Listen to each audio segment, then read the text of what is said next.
تخيل معايا انت قاعد عادي جدا في بيتك ماسك تليفونك وفجأة بتحس بحاجة غريبة في صدرك. تحس بضغط تقيل كأن حد حاطط ايده على صدرك ومش راضي يشيلها. ثواني والاحساس ده يبدأ يتحرك، يروح للكتف الشمال، ينزل على دراعك. ساعتها دماغك بيقولك مفيش حاجة، ده ارهاق بس الحقيقة في اللحظة دي بالظبط جسمك بدأ اخطر معركة ممكن يعيشها انسان.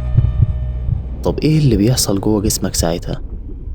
خلينا نوقف الزمن لحظة ونشوف الثانية بثانية. الأزمة القلبية مش معناها إن القلب وقف، الموضوع أبسط وأخطر في نفس الوقت. اللي بيحصل إن جزء من عضلة القلب فجأة بيوصله دم أقل أو ما بيوصلوش خالص. ليه؟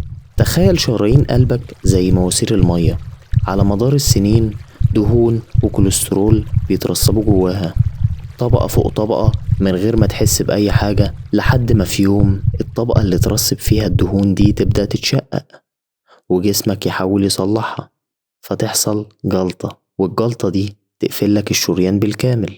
ومن اللحظة دي كل حاجة بتتغير. الثانية الأولى الدم بيقل جدا أو اتقطع عن جزء من القلب، بس القلب لسه بيحاول، الخلايا لسه فيها شوية أكسجين متخزن. بعد كام ثانية الأكسجين يبدأ يخلص، خلايا القلب تبدأ تتخنق، يبدأ الجسم يبعت إشارات استغاثة، هرمونات زي الإدرينالين تبدأ تزيد في الدم، القلب يبدأ يدق أسرع.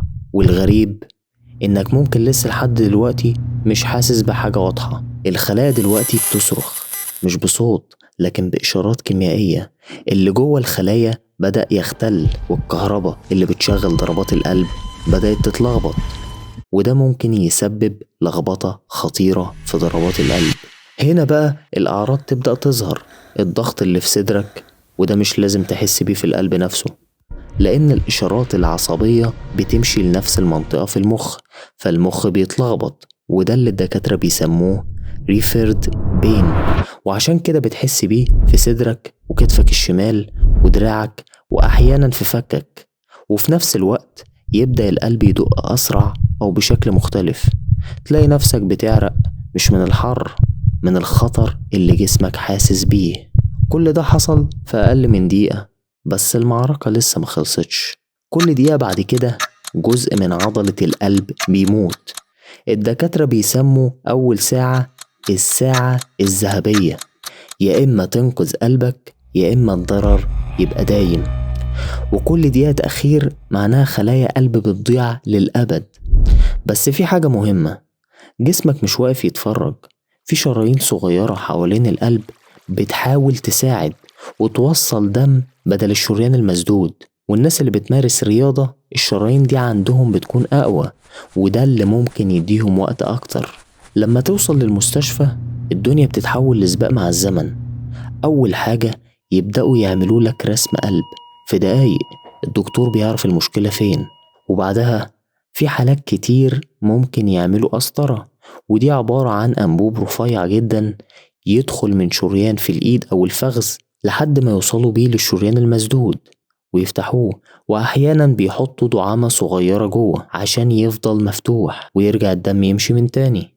وكل ده بيحصل من غير ما يفتحوا صدرك. بس مش كل الناس بيجيلها نفس الأعراض اللي ذكرناها دي، في ناس مش بتحس بألم في الصدر أصلا، ممكن تحس بتعب مفاجئ، ضيق نفس، دوخة، غثيان. علميا الستات وكبار السن ومرضى السكر غالبا بيجيلهم أعراض مختلفة، مش ألم في الصدر لكن تعب أو نهجان أو وجع في فم المعدة، والناس كتير بتفتكرها حاجة بسيطة وتستنى، وده أخطر قرار ممكن تاخده. لو انت أو حد جنبك حس بالأعراض دي حتى لو مش متأكد، اتصرف فورا، اتصل بالإسعاف، ما تستناش. وقبل ما توصل للمستشفى خليه يمضغ قرص اسبرين لو ما عندوش حساسية، ويكون ده بتوجيه من الإسعاف، وده ممكن يقلل الضرر على عضلة القلب.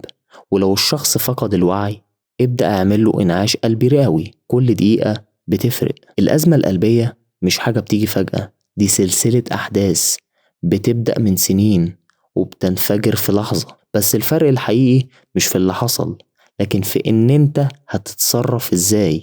لو فهمت جسمك ممكن تنقذ حياتك أو حياة حد بتحبه. ولو الفيديو ده أفادك شاركه مع حد ممكن يحتاجه، يمكن يكون السبب في إنه يعيش.